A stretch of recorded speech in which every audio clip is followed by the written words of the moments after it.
То, что еще недавно казалось блажью богатых стран, намерение выплачивать безусловный денежный доход, Швейцария, Финляндия, Канада, неожиданно становится реальностью в условиях пандемии коронавируса, когда бедные стали еще беднее. Несколько стран уже предприняли шаги по введению временного базового дохода. Так, например, Испания недавно утвердила ежемесячный бюджет в размере 250 миллионов евро для пополнения доходов 850 тысяч уязвимых семей и 2,3 миллиона человек, а правительство того выделило более 19,5 миллиона долларов в виде ежемесячной финансовой помощи более чем 12% населения через программу денежных трансфертов, в основном женщинам, работающим в неформальном секторе экономики. И вот программа развития Организации Объединенных Наций, ПРООН,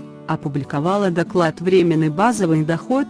Защита бедных и уязвимых слоев населения в развивающихся странах», в котором содержатся рекомендации по незамедлительному введению временного базового дохода для беднейших слоев населения мира. Именно этот нестандартный подход, по мнению авторов доклада, может замедлить всплеск числа случаев COVID-19 и позволить 2,7 миллиарда человек остаться дома. В докладе сделан вывод о том, что эта мера осуществима и крайне необходима, поскольку сегодня пандемия распространяется со скоростью более 1,6 миллиона новых случаев заболевания в неделю. Особенно быстро она набирает темпы в развивающихся странах, где 7 из 10 работников зарабатывают на жизнь в секторе неформальной экономики и не могут зарабатывать деньги, находясь дома. Беднейшее население – это работники неформального сектора, люди с низким уровнем доходов, женщины и молодые люди, беженцы и мигранты, а также инвалиды. Больше других пострадали в результате кризиса. При этом они не охвачены программами социального страхования и беззащитны. По мнению ПРООН, временный базовый доход должны ввести для своего беднейшего населения 132 развивающиеся страны. На это может потребоваться от 199 миллиардов долларов в месяц. Беспрецедентные времена требуют беспрецедентных социальных и экономических мер. Введение временного базового дохода для беднейших слоев населения мира стало одним из вариантов. Всего несколько месяцев назад это казалось невозможным, отметил администратор ПРООН Ахим Штайнер. Он уверен, что планы спасения и восстановления не могут быть сосредоточены только на крупных рынках и крупном бизнесе. Временный базовый доход может позволить правительствам дать людям, находящимся под замком,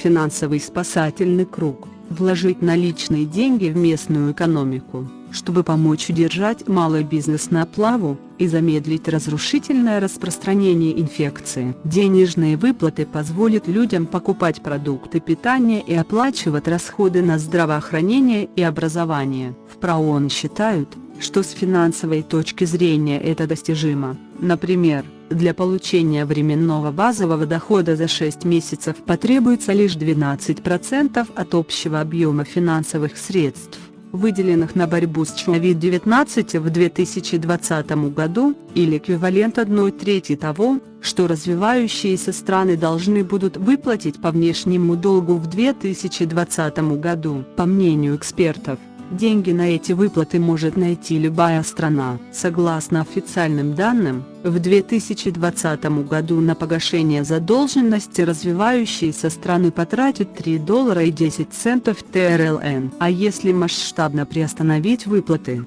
то страны смогут направить эти средства на чрезвычайные меры по борьбе с последствиями кризиса коронавируса. Именно поэтому генеральный секретарь ООН выступает за заморозку международных долгов.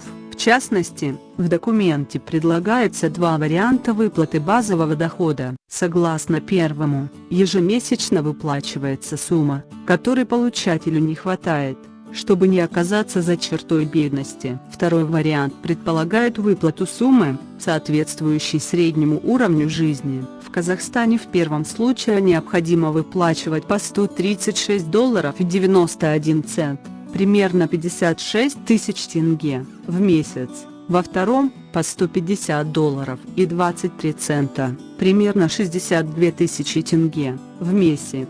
Ежемесячная доля затрат от ВВП, по оценкам ООН, составила бы 0,35% и 0,38% соответственно. Но более всего интересно, что из 18 миллионов населения страны в такой помощи, по мнению ПРО ООН, нуждаются 13 миллионов человек. То есть, по мнению экспертов, в нашей стране слишком много людей, которые балансируют на грани бедности. В других странах бывшего СССР ситуация ничем не лучше. Например, в Армении это соотношение составляет на 2,95 миллиона населения количество людей, нуждающихся в выплате безусловного денежного дохода, 2,74 миллиона. Не лучше положение в Кыргызстане, 6,32 миллиона, 6,1 миллиона, Узбекистане,